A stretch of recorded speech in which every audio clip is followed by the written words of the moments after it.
नमस्कार, मेरा नाम है सोनिया शर्मा और मैं आप सबका स्वागत करती हूँ वॉइस ऑफ इंडिया में, इस चैनल में, इस प्रोग्राम में जिसका नाम है ये जो है ज़िंदगी। आज हम बात करेंगे साइबर सिक्योरिटी के बारे में। ये एक बहुत ही इम्पॉर्टेंट टॉपिक है और बहुत सारे हम सब आम जनता को बहुत ज़्यादा इसके बारे में जानकारी नहीं है। और हमारे साथ इस टॉपिक पे बात करने के लिए आज स्टूडियोज़ में शामिल हैं अरविंद पाल सिंह जी। ये हमारे टेक्नोलॉजी एक्सपर्ट की तरह बन गए हैं। इनके पास इतनी नॉलेज का भंडार है कि ये किसी भी टॉपिक पे बहुत ही कॉन्फिडेंस के साथ और अच्छी बातें शेयर कर सकते हैं।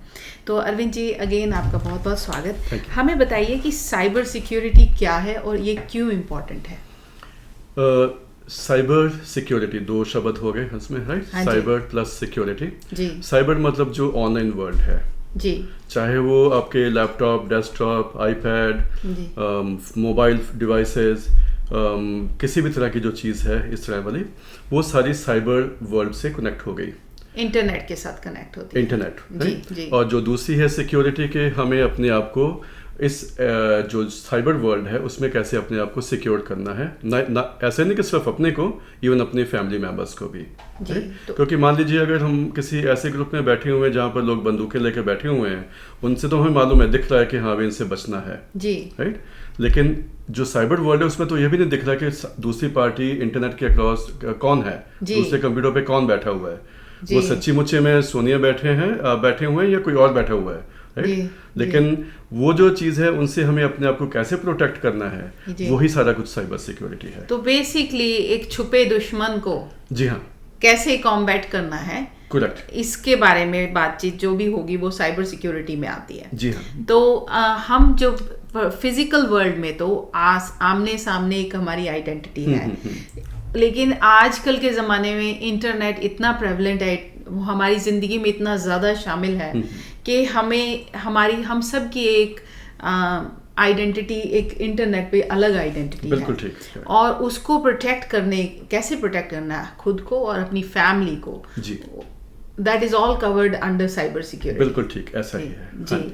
तो आप हमें बताइए कि साइबर सिक्योरिटी में किस किस तरह की चीज़ों को कॉम्बैट करते हैं, क्या क्या डिफरेंट टाइप के स्कैम्स हैं। ऑब्वियसली स्कैम्स होते होंगे, कोई लिमिट नहीं है इन चीज़ों की, क्योंकि अगर आप देखें, जो एक मैं कॉमन एग्जांपल दे रहा हूँ आपको, है ना, उसे हम साइबर से कंपेयर करेंगे जी। जैसे घर घर में आजकल लोगों को कॉल आ रही है कि आपका सोशल इंश्योरेंस नंबर जो है वो कोई फ्रॉडलेंट एक्टिविटी में आ गया है जी, जी। और आपको डिपोर्ट कर दिया जाएगा, आपके अगेंस्ट 25 एलिगेशन लगे हुए हैं जी। और आपको अभी पुलिस पकड़ के ले जाएगी, वो सब चीज़ें जी हाँ। बहुत बहुत फ़ोन कॉल्स आती हैं, CRA के नाम से आती हैं, आपको पुलिस के यहाँ से फ़ोन कॉल्स आती हैं हाँ। तो सिन नंबर की प्रॉब्लम्स हैं, या आपको आपके टैक्सेस नहीं फाइल हुए, या आपके अगेंस्ट एलिगेशंस है, ये ऐसी कॉल्स बहुत आती हैं। करेक्ट, और वो सारी फेक कॉल्स हैं।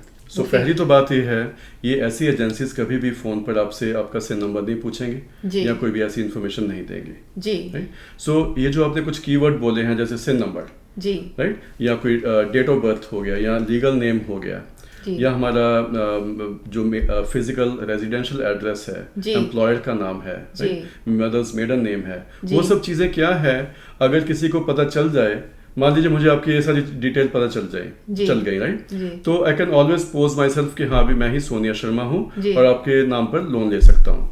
गाड़ी अच्छी वाली गाड़ी लेके जाऊंगा आपके नाम पर और बिल आप भरेंगे और गाड़ी मैं चलाऊंगा। तो बेसिकली आपकी इस बात से 2 मिनट में मैंने ये सीखा कि आपको अपने डेट ऑफ बर्थ को अपने नाम को तो नहीं प्रोटेक्ट कर सकते हो, तो सब दुनिया आपको उसी के नाम, आपके नाम से जानती है, लेकिन जो सेंसिटिव इंफॉर्मेशन वो ये है, डेट ऑफ बर्थ हो गया, सिन नंबर हो गया, आपके माता पिता का, माँ का मेडन नेम हो गया, या ऐसी चीज़ें जो सिर्फ आपको मालूम है और ज़्यादा दुनिया को नहीं मालूम है, और आपने उन चीज़ों को यूज़ किया हुआ है एज पासवर्ड्स, या कई बार सीक्रेट क्वेश्चन पूछा जाता है बैंकिंग में हाँ, वो उस सीक्रेट क्वेश्चंस को अगर आपने डिफाइन किया हुआ है कि मेरे पेट का नाम ये है, या मेरे स्कूल का नाम ये था, या मेरी माँ का मेडन नेम ये था, इन सब चीज़ों को आपको संभाल के और सीक्रेट रखना चाहिए, इन चीज़ों को शेयर नहीं करना चाहिए इंटरनेट पे। बिल्कुल ठीक। और कई बार हम क्या करते हैं कि अलग अलग जगह के सभी के पासवर्ड हमारे सेम होते हैं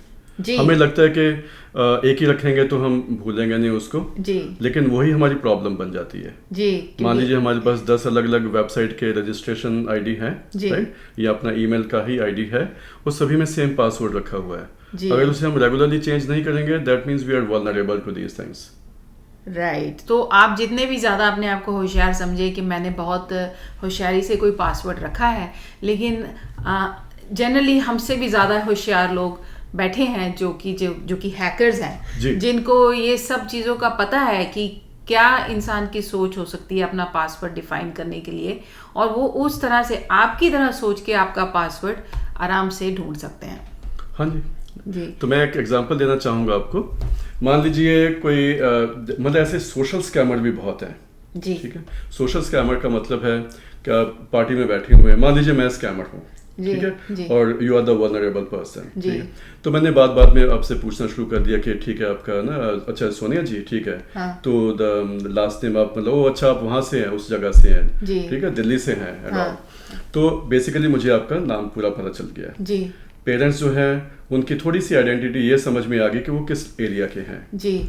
और अगर आपने अपना ईमेल आईडी ही कुछ ऐसा रखा हुआ है, मान लीजिए sonia.sharma1508 जी, है ना, तो एक सिंपल सा आइडिया लग गया कि मुझे ये आपका नाम है और 15 अगस्त हो सकता है आपकी डेट ऑफ बर्थ हो या कोई इंपॉर्टेंट डेट हो जी, राइट जी। तो बातों में मैंने पूछना शुरू कर दिया, बड़ा एकदम जैसे ज्ञानी ध्यानी होते हैं कि अच्छा तो आप लियो हैं या जो भी सन साइन उसके कॉरस्पॉन्डिंग, राइट। अब बोले कि हाँ आपको कैसे मालूम, हाँ, ठीक है। तो बेसिकली मैंने वो वाली इन्फॉर्मेशन आपसे कंफर्म कर ली, बिल्कुल।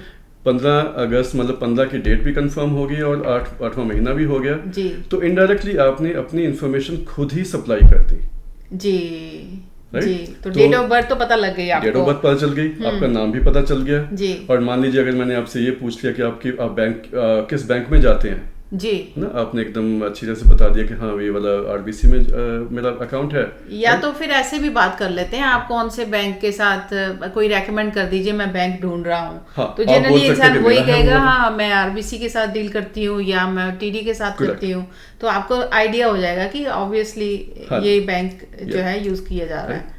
अभी जैसे मदर्स मेडन नेम है जी, मेडन नेम का क्या मतलब कि उनकी मदर की शादी के पहले का क्या नाम था जी, ना, तो अब बहुत अच्छा, ओ मेरे मदर तो शादी के पहले वो इस फैमिली में उनकी शादी हुई थी, right. So in other way you came to know कि उनका शादी के पहले वाला नाम क्या था, वो तो बहुत ही डेंजरस इन्फॉर्मेशन हो गई जी। और वो जो सोशल स्कैमर होगा वो सारी चीजें मेंटली नोट करते जा रहा है जी, और अगले दिन अपने आप को वो पोज कर देगा कि आपकी तरह जगह पोज करके वो कुछ भी कर सकते हैं, आइडेंटिटी थेफ्ट हो गई वो जी। मैंने देखा है एक्चुअली, मैं रिसेंटली किसी के साथ डील कर रही थी, कोई यंग बच्चे हैं, स्टूडेंट आए, स्टूडेंट का जो सिन नंबर है वो डिफरेंट होता है जब आप कनाडा में इमिग्रेट करते हैं, तो उसके बाद उनको मिल गई इमिग्रेशन मिल गई, लेकिन वो सिन नंबर अपना उन्होंने कैंसिल करवाना भूल गए, स्टूडेंट वाला नया सिन नंबर मिल गया, लेकिन उस पुराने सिन नंबर पर उसी नाम की उसी जेंडर का एक और इंसान जिसने कि इनकी आइडेंटिटी को चुराया और उसके ऊपर फिर मल्टीपल लोन्स लिए। अगर इनको बाय चांस मतलब किसी तरीके से पता नहीं लगता कि इनकी जो क्रेडिट रेटिंग बहुत कम हो गई है या किसी तरह से इनको नहीं मालूम लगता, तो वो इंसान जो जिनके साथ मैं डील कर रही थी वो they were done for the whole life, वो पूरी अपनी जिंदगी कोई लोन नहीं ले सकते थे, उनकी क्रेडिबिलिटी बिल्कुल कॉम्प्रोमाइज हो चुकी थी। बिल्कुल, ये एक एग्जांपल है जो आपने बताई है आइडेंटिटी थेफ्ट की। तो इसके अलावा और कितने डिफरेंट टाइप के ये ईमेल्स में भी स्कैम्स होते हैं, ईमेल में होते हैं, हमने फोन की बात की तो ईमेल्स में भी स्कैम्स होते हैं। करेक्ट, जैसे ईमेल में जैसे हम नॉर्मली बोलते हैं उसे फिशिंग, नॉट लाइक फिशिंग जो मछली पकड़ना वो वाला फिशिंग नहीं, इसे बोलते हैं PHISHING, हाँ जी, PHISH। सो बेसिकली उसका मतलब है कोई ईमेल आपको इस तरह से आई है जो कि अपने आप को बता रहे हैं कि हाँ मान लीजिए आप आरबीसी से डील करते हैं और आरबीसी वो अपने आप को आरबीसी बैंक बताकर आपको ईमेल डाल रहे हैं जी। तो एप्पल के नाम से भी बड़ी आती है, मैंने देखा है। तो वो उनका सारा कुछ मतलब आईडी भी वैसा होगा एप्पल, या उनके अंदर जो लोगो हो, इन्फॉर्मेशन, कॉन्टेक्ट इन्फॉर्मेशन, डिस्क्लेमर, सारा कुछ वैसे ही रहेगा जी। लेकिन हमें उसमें ये देखने की जरूरत है कि क्या मैंने वो इन्फॉर्मेशन मंगवाई थी उनसे जी, अगर नहीं मंगवाई तो ये मुझे क्यों भेज रहे हैं, जी, अगर मैंने इस साइट को सब्सक्राइब ही नहीं किया तो ये मुझे क्यों भेज रहे हैं, राइट? क्योंकि हमें ये सबको मालूम होना चाहिए कि जो एंटी स्पैम रेगुलेशन है, जिसको हम कैसल बोलते हैं, जी, एक कैनेडियन एंटी स्पैम लेजिस्लेशन, जी, तो जो कैसल है उसके अगेंस्ट कोई भी आपको ऐसे रैंडमली कुछ ईमेल नहीं डाल सकते। तो जो भी रिकग्नाइज्ड बैंक्स हैं या रिकग्नाइज्ड ऑर्गेनाइजेशंस हैं या रिकग्नाइज्ड कंपनीज हैं, वो आपको ईमेल डाल के आपसे इंफॉर्मेशन नहीं मांगेंगे। उसको कोई अल्टरनेटिव तरीका ढूंढेंगे आपसे इंफॉर्मेशन लेने का, जिसमें आपका डेटा सेफ रहे, बिकॉज वो लायबल है। गवर्निंग एजेंसीज की तरफ लायबिलिटी है उनकी कि अपने क्लाइंट्स का डेटा सेफ रखने की। तो आप कभी भी अपनी कोई सेंसिटिव इन्फॉर्मेशन ईमेल पे मत शेयर कीजिए। कोई भी सेंसिटिव इन्फॉर्मेशन फ़ोन पर जस्ट ऐसे ही मत शेयर कीजिए जब तक कि आपको कंफर्म ना हो कि सामने वाला इंसान जो है वो एक लेजिट कॉन्टैक्ट है या एक लेजिट कंपनी है। हाँ जी। तो मैं एक एग्जांपल देना चाहूँगा इसमें। मान लीजिए अभी आरबीसी की बात कर रहे हैं, तो उसमें मान लीजिए ईमेल आईडी आ गया जो वहाँ बैंक ऑफिसर है कि sonia@rbc.com, जी, राइट? तो ईमेल आईडी तो ठीक है, रीजनेबल है, ठीक ठाक है सारा कुछ, लेकिन जो फेक ईमेल आई है वो हो सकता है कि आ गई RDC से rdc.com, राइट? और जल्दी जल्दी में, या कुछ लोग इतने केयर नहीं करते कि ईमेल कहाँ से आ रही है, उनको लगा देखने में कि हाँ भाई ये सारा कुछ तो आरबीसी का लोगो है, डिस्क्लेमर है, कॉन्टैक्ट इन्फॉर्मेशन सब सही है, राइट? लेकिन ईमेल जो डोमेन है वो गलत है। जी, वो सबसे बड़ा हिंट हो गया कि ये जो है ये कुछ इलीगल एक्टिविटी के रिलेटेड है चीजें। जी, तो बेसिकली मैंने ये भी देखा है कि हम जो सेंडर का ईमेल एड्रेस है, उसके ऊपर अगर अपना माउस हवर करते हैं या उसको लेके जाते हैं, उसके ऊपर क्लिक करते हैं, तो उसका रियल एक्चुअल ईमेल एड्रेस सामने आ जाता है। बिल्कुल ठीक। और वो कई नंबर्स, कई लेटर्स, ऐसे ही कुछ अजीब सा वो तो होता है। फ्रॉड है वो उससे पता लग जाता है कि वो एक फेक ईमेल है। तो उसके ऊपर कभी भी आप अमल ना कीजिए, कोई एक्शन ना लीजिए, उसके किसी लिंक को क्लिक ना कीजिए, बिकॉज जैसे ही आप लिंक क्लिक करेंगे that's how they start getting information from you. हाँ जी। तो इसमें जैसे कुछ चीज़ें आ जाती हैं। मान लीजिए आपको बैंक ने आपको ईमेल, मतलब फेक बैंक ने ईमेल डाल दी, राइट? उसमें लिख दिया कि someone is trying to hack your account, जी, और आप इस लिंक पर जाइए और अपना पासवर्ड जल्दी से जल्दी बदल लीजिए, जी, राइट? वो एक्चुअली वो फंसाने का ढंग है उनका, जी। वो जो लिंक है वो एक्चुअली हैकर की वेबसाइट का है। वहां पर जाकर वो पर्सन जो है वो अपनी एक्चुअल इंफॉर्मेशन डाल रहा है। हाँ। वो करेक्शन कुछ नहीं हो रही, बेसिकली उसकी सारी डेटा जो इंफॉर्मेशन है वो वहां ट्रांसफर हो गई। जी, मेरे को कुछ ही दिन पहले ईमेल आई थी कि आपके टीडी का पासवर्ड चेंज हुआ है, अगर आपने चेंज नहीं किया तो इस लिंक पे क्लिक कीजिए, उसको जाके ठीक कीजिए। तो वो ऑब्वियसली मुझे मालूम है कि मेरे घर में मेरा पासवर्ड कोई भी नहीं चेंज करेगा, और मैंने भी खुद चेंज नहीं किया है, तो मैं उस लिंक पे कभी क्लिक नहीं करूंगी। अगर आप उस लिंक पे क्लिक करते, अगर मैं कर लेती, तो वो मुझे लेके जाता एक फ्रॉडुलेंट इंसान के वेबसाइट के ऊपर, जो कि एक्चुअली मेरा रियल पासवर्ड लेने की कोशिश कर रहा है। सो दैट इज़ हाउ वो आपकी इंफॉर्मेशन अचीव करते हैं, लेते हैं, ऑब्टेन करते हैं। तो दैट्स वेरी इंपॉर्टेंट कि हम ईमेल्स के ट्रांजैक्शन को ठीक से करें। फ़ोन पे अरविंद जी, मैंने देखा है कि हमारे सीनियर्स बहुत वल्नरेबल हैं इस बात के लिए। सीनियर्स जो घरों में जब फ़ोन आता है और कहते हैं कि आपका इंफॉर्मेशन दीजिए, अगर सीनियर्स को हम नहीं बताते हैं कि कैसे हैंडल करना है, तो वो बेचारे अपने भोलेपन में सारी इन्फॉर्मेशन शेयर कर लेते हैं। बहुत इंपॉर्टेंट। आप इसके बारे में थोड़ा बताइए कि सीनियर्स कैसे शिकार बनते हैं इसका। जी हाँ, जैसे मैं तो बोलूँगा कि सिर्फ एडल्ट ही नहीं, आपने जैसे पॉइंट आउट किया कि सीनियर्स एज वेल एज बच्चे जो हैं वो बहुत वल्नरेबल हो जाते हैं इन चीज़ों में। जी। अभी एग्जांपल है, लोगों को कॉल आती है कि आपके अगेंस्ट इतने सारे एलिगेशंस हैं, और बंदा बहुत एकदम अथॉरिटेटिव आवाज़ में बोलते हैं, जैसे कि मतलब कि कोई ऑफिसर है वहाँ पर, लेकिन वो सारे स्कैमर हैं, फ्रॉडलेंट बंदे हैं। और वो जो बुजुर्ग लोग हैं या उनको यहाँ का अगर हम एडवोकेट नहीं करेंगे, वो हो सकता है कि अपने घर की सारी इन्फॉर्मेशन फॉरवर्ड कर दें। मान लीजिए उनका अपना बता दें कि हाँ हम यहीं पर आए हुए हैं, है ना, हमारे बच्चे कौन है, सारी इन्फॉर्मेशन दे दें। तो उससे क्या होगा, दूसरी पार्टी जो है उसे इन्फॉर्मेशन मिल गई, और साथ ही उसने उनको बुजुर्ग को मान लीजिए प्रेशराइज करना शुरू कर दिया कि आपने किसी को ये बात बतानी नहीं है, क्योंकि आपके घर पे पुलिस आने वाली है, और अगर आप हमें $5,000 देंगे या जो भी अमाउंट है, तो तब हम कोई एक्शन नहीं लेंगे, कुछ एक्शन नहीं लेंगे। हाँ जी। तो सबसे पहली बात तो है कि यहाँ रिश्वत वाला कोई सिस्टम तो है नहीं जी, राइट। ऐसा तो है नहीं कि आपके ऊपर कोई एलिगेशन लगे हैं और $5,000 दिए तो आप छूट गए उसमें से, राइट। वो चीज़ नहीं है। तो हमें बुजुर्गों को पूरी इन्फॉर्मेशन देनी चाहिए कि कोई भी जो घर वाली जो इन्फॉर्मेशन है किसी रैंडम आदमी से शेयर करने के पहले उनको बोलो कि हाँ भी जो ना अभी हमारे बच्चे घर पे नहीं है, आप उस समय फोन करना जब वो उनसे बात कर लो। जी, यहीं पर हम एक कमर्शियल ब्रेक लेते हैं। हम इसी बातचीत को आगे फिर से कंटिन्यू करेंगे। हमारे साथ जुड़े रहिए इस प्रोग्राम में जिसका नाम है ये जो है जिंदगी। Hi, this is Sonu Sood. Just want to wish a lot of wishes for the new launch which is happening on 15th of August. It's called Voice of India. It's in Winnipeg, Canada. Just want to wish the whole team बहुत सारी success and keep rocking always. Love you all and lot of love from all parts of the country, all parts of the world. Have a super year ahead. Love you all. Take care. Happy Independence Day. तू लड़की दिल्ली वाली दिल्ली वाली दिल्ली वाली, तू लड़की दिल्ली वाली दिल्ली वाली दिल्ली वाली। जे कोई पूछे जान तो प्यारा कौन है, नी मैं तेरा नाम ले दियां। जे कोई पूछे जीण दा सहारा कौन है, मैं तेरा नाम ले दियां। सत श्री अकाल जी, मैं ਤੁਹਾਡਾ ਆਪਣਾ ਰੋਸ਼ਨ ਪ੍ਰਿੰਸ। ਮੇਰੇ ਵੱਲੋਂ ਬਹੁਤ ਮੁਬਾਰਕਾਂ voice of India the sorry team ਨੂੰ, ਰਾਜੀਵ ਸਹਿਗਲ ਸਾਹਿਬ ਔਰ ਉਹਨਾਂ ਦੀ ਸਾਰੀ ਟੀਮ ਨੂੰ, ਕਿਉਂਕਿ ਇੱਕ ਲੋੜ ਸੀ ਵਧੀਆ ਪਲੇਟਫਾਰਮ ਦੀ, ਵਧੀਆ ਮੀਡੀਆ ਗਰੁੱਪ ਦੀ ਵਿਨਿਪੈਗ ਦੇ ਵਿੱਚ, ਜਿੱਥੇ ਤੁਹਾਨੂੰ ਸਿਰਫ ਇੰਟਰਟੇਨਮੈਂਟ ਹੀ ਨਹੀਂ ਔਰ ਬਹੁਤ ਸਾਰੀਆਂ ਚੀਜ਼ਾਂ ਜਿਹੜੀਆਂ ਸ਼ਹਿਰ ਦੀਆਂ ਚੰਗੀਆਂ ਚੀਜ਼ਾਂ ਉਹਨਾਂ ਦੇ ਰੂਬਰੂ ਕੀਤਾ ਜਾਏਗਾ, ਇੰਟਰਵਿਊ ਸੈਸ਼ਨਸ ਹੋਣਗੇ, ਬਹੁਤ ਕੁਝ ਹੋਊਗਾ। ਸੋ ਮੇਰੇ ਵੱਲੋਂ ਬਹੁਤ ਮੁਬਾਰਕਾਂ। ਮੈਨੂੰ ਬੜੀ ਖੁਸ਼ੀ ਹੋਈ ਆ, ਮੈਂ ਵੀ ਇਸ ਟੀਮ ਦਾ ਮੈਂਬਰ ਹੀ ਹਾਂ ਜੀ। ਔਰ ਪਰਮਾਤਮਾ ਕਰੇ ਦਿਨ ਦੁਗਣੀ ਤੇ ਰਾਤ ਚੌਗਣੀ ਤਰੱਕੀ ਕਰੇ ਇਹ ਚੈਨਲ ਔਰ ਤੁਹਾਡੇ ਦਿਲਾਂ 'ਚ ਵਸੇ। Thank you so much.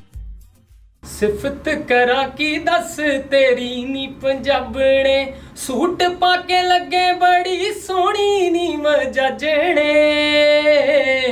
ਸਿਫਤ ਕਰਾਂ ਕੀ ਦੱਸ ਤੇਰੀ ਨੀ ਪੰਜਾਬਣੇ। ਸਤਿ ਸ਼੍ਰੀ ਅਕਾਲ ਜੀ, ਮੈਂ ਤੁਹਾਡਾ ਆਪਣਾ ਪ੍ਰਵਿੰਦਰ ਪੁਖਰਾਜ ਤੇ ਤੁਸੀਂ ਸੁਣ ਰਹੇ ਵੌਇਸ ਆਫ ਇੰਡੀਆ। ਮੇਰੇ ਵੱਲੋਂ ਜਣੀ ਤੁਹਾਡੇ ਆਪਣੇ ਪ੍ਰਵਿੰਦਰ ਪੁਖਰਾਜ ਵੱਲੋਂ voice of India the team ਨੂੰ ਬਹੁਤ ਮੁਬਾਰਕਾਂ। ਸੁਣਦੇ ਰਹੋ ਵੌਇਸ ਆਫ ਇੰਡੀਆ।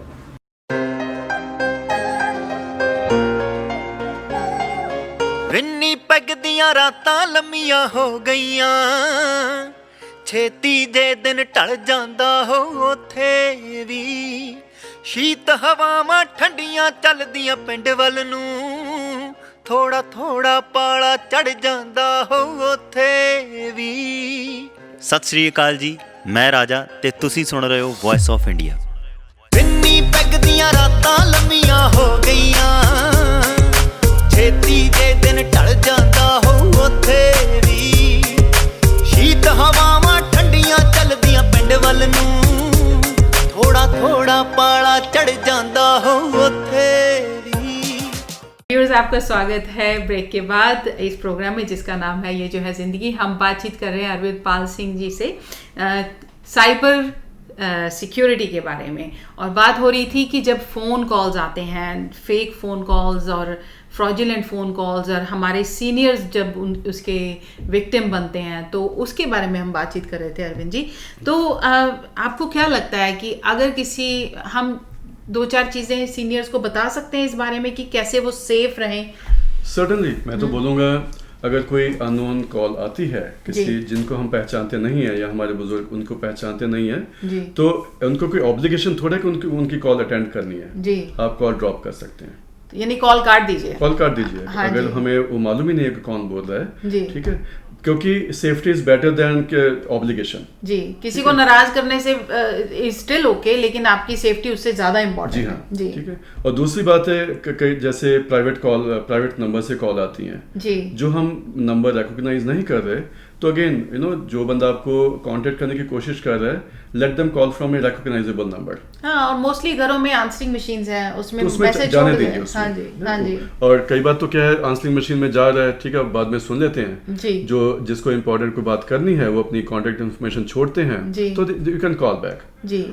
अगर हमारे बुजुर्ग ने या बच्चे ने कोई गलत ढंग से उनको हैंग अप कर दिया है, तो यू कैन अगेन से sorry also. Everybody will understand कि उन सब के लिए सेफ्टी के लिए जी। तो जो आपके दोस्त हैं, आपकी फैमिली है, वो इस बात को ज़रूर समझेंगे कि अगर आपने इस तरह से फ़ोन नहीं आंसर किया तो वो इस बात का बुरा नहीं मानेंगे। I think so. हाँ जी, तो इससे बेहतर ये है कि कभी भी प्राइवेट कॉलर्स जब कॉल करते हैं तो आप फ़ोन आंसर मत करें। अगर आपसे कोई बहुत ज़्यादा इन्फॉर्मेशन लेने की कोशिश कर रहा है कि आपके बच्चे कब घर आते हैं या फिर आप कब आए हैं, इंडिया से कब आए हैं, आप PR बन गए हैं, या आपको कोई धमकी देने की कोशिश कर रहा है, उन सब चीज़ों में बातचीत आगे बढ़ाने की ज़रूरत ही नहीं है। आप फ़ोन को काट दीजिए जी। और इसको आगे बढ़ाते हुए मुझे ये बताइए कि are there any other things जो अपने सीनियर्स ध्यान रख सकते हैं? इसके अलावा सीनियर्स की है कि सीनियर्स के अलावा मैं बोलूँगा जो बच्चे हैं उससे भी ज़्यादा वल्नरेबल हैं जी, क्योंकि उनको तो चलो उनको बच्चों को भी मालूम ही नहीं है कि दूसरी साइड में हम किससे इंटरेक्ट कर रहे हैं जी, राइट जी। अगर मान लीजिए चैटिंग कर रहे हैं किसके साथ तो हो सकता है वो अपने आप को पोज करें कि हाँ भाई मैं मेरा बच्चा भी 15 साल का है और वो भी अपने आप को 15 साल का दूसरी साइड में शो कर रहे हैं, तो आप ये हो सकता है 50 का हो। तो आप ये बात कर रहे हैं अब फोन पे जब मैसेजिंग की बात कर रहे हैं, हाँ जी, तो हमारे बच्चे जो हैं ऑब्वियसली आजकल सारे बच्चे SMS पे बहुत ज़्यादा रहते हैं।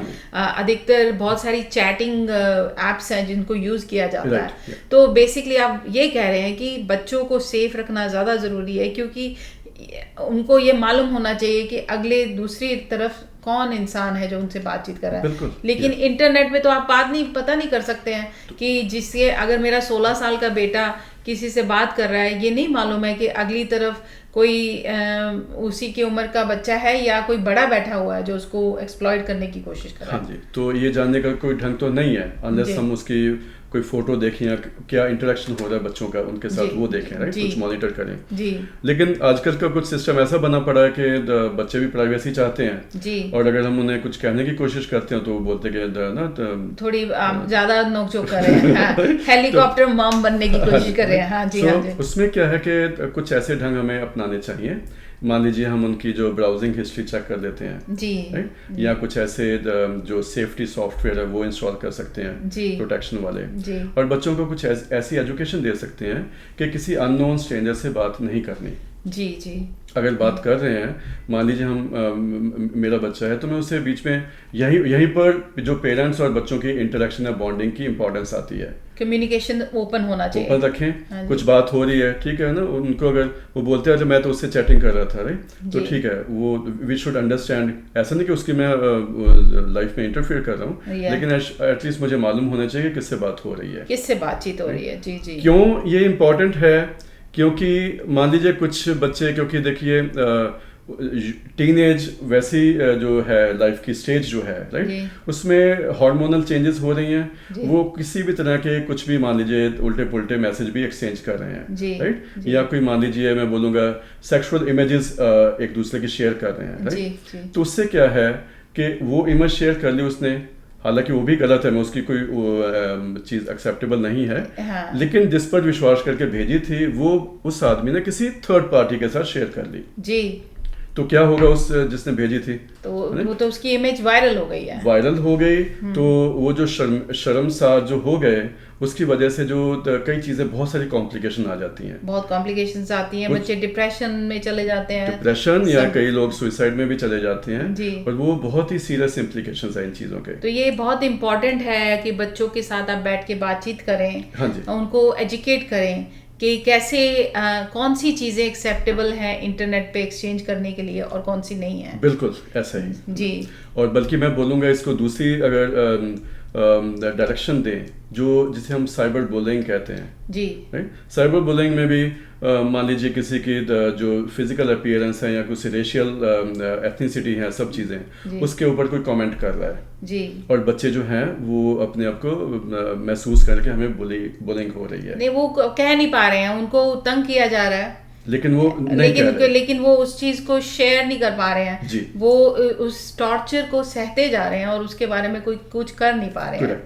तो यहीं पर फिर से वही चीज़ आ गई पेरेंट्स और बच्चों की बॉन्डिंग की, कि अगर हम देख लें कि हमारा बच्चा डिप्रेशन में जा रहा है या कुछ बातचीत नहीं कर रहा है या अपने कमरे में बैठे वो चैटिंग करते जा रहे हैं, कुछ भी करते जा रहे हैं, राइट जी। तो थोड़ा एक ओपन कम्युनिकेशन करने की ज़रूरत है बहुत ज़्यादा वहाँ पर। तो बच्चे की एक्टिविटीज़ पे ध्यान रखना बहुत ज़रूरी है कि क्या आपका बच्चा टाइम से खा रहा है, सो रहा है, और क्या वो प्रॉपर रेस्ट ले रहा है, इन सब चीज़ों पे, या कितना समय स्क्रीन पर बिता रहा है, बहुत इंपॉर्टेंट, और ये या फिर किन लोगों से बातचीत कर रहा है, कैसी इंफॉर्मेशन शेयर कर रहा है। तो वो आपको एक बच्चे के साथ कम्युनिकेशन ओपन रखना बहुत ज़रूरी है। और वो तभी होगा कि अगर आप जब बात पे उसको डांटेंगे नहीं, उससे बात करने की मतलब एक ओपन बिहेवियर रखेंगे ताकि बच्चा बेडर आके आपसे बात कर सके। हाँ जी जी।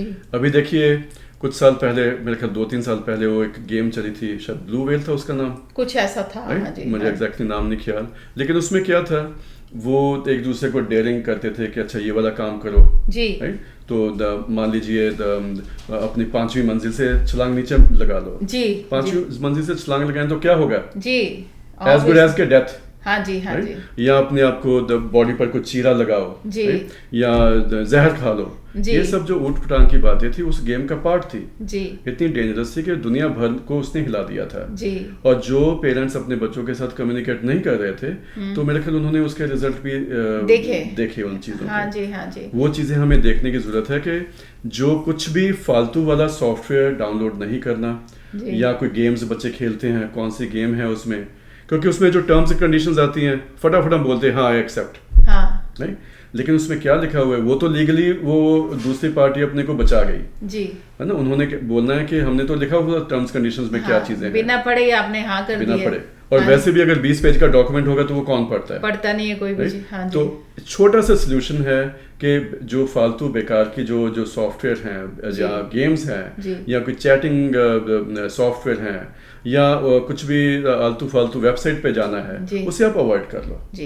एक बहुत अच्छी बात, एक मतलब जो मेरे मन में आई, अच्छी तो नहीं, मैं ये कहूँगी बहुत इंपॉर्टेंट बात है, वो ये है कि जब हम स्पेशली इंडिया से आते हैं तो फेसबुक और बहुत सारे अदर प्लेटफॉर्म्स पे हमें एड्स आती है कि आप अपनी इंफॉर्मेशन दीजिए और देखिए आपको कार लोन मिल सकता है कि नहीं मिल सकता। ये भी एक बहुत बड़ा स्कैम है आई थिंक, क्योंकि उसमें आपको अपना डेट ऑफ बर्थ देना पड़ता है, उनको राइट देना पड़ता है, you have to give them a consent to check your credit history and etc. तो डेटा चला गया ना उनके वो पास। डेटा आप अपना बहुत इंपॉर्टेंट डेटा शेयर कर रहे हैं, ये आपको जानना बहुत ज़रूरी है कि जितनी बार भी आप कार लोन के लिए चेक करते हैं कि मैं इस कार को खरीद सकता हूँ या मुझे लोन मिल सकता है कि नहीं मिल सकता, उतनी बार एक कंसेंट दे रहे हैं आप उसका थर्ड पार्टी को आपकी क्रेडिट हिस्ट्री देखने के लिए। और जितनी बारी क्रेडिट हिस्ट्री चेक की जाती है उतनी बारी आपकी क्रेडिबिलिटी डाउन जाती है।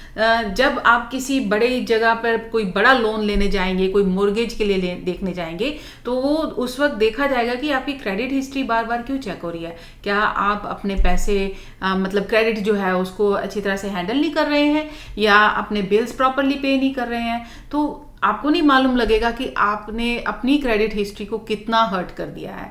एट द सेम टाइम ये डेटा कहाँ पर जाके कौन किसको बेच रहा है ये भी आपको कोई नॉलेज नहीं है। तो you have to be very very cognizant, very बहुत केयरफुल होना चाहिए कि आप अपनी पर्सनल इंफॉर्मेशन किसके साथ शेयर कर रहे हैं, अगली पार्टी उसको कैसे प्रोटेक्ट कर रही है, क्या वो आपको कह रहे हैं कि हम आपका डेटा किसी के साथ बेचेंगे नहीं, किसी के साथ शेयर नहीं करेंगे, और जिस इंटेंशन से हम कलेक्ट कर रहे हैं उसी इंटेंशन को के लिए उसको यूज़ करेंगे।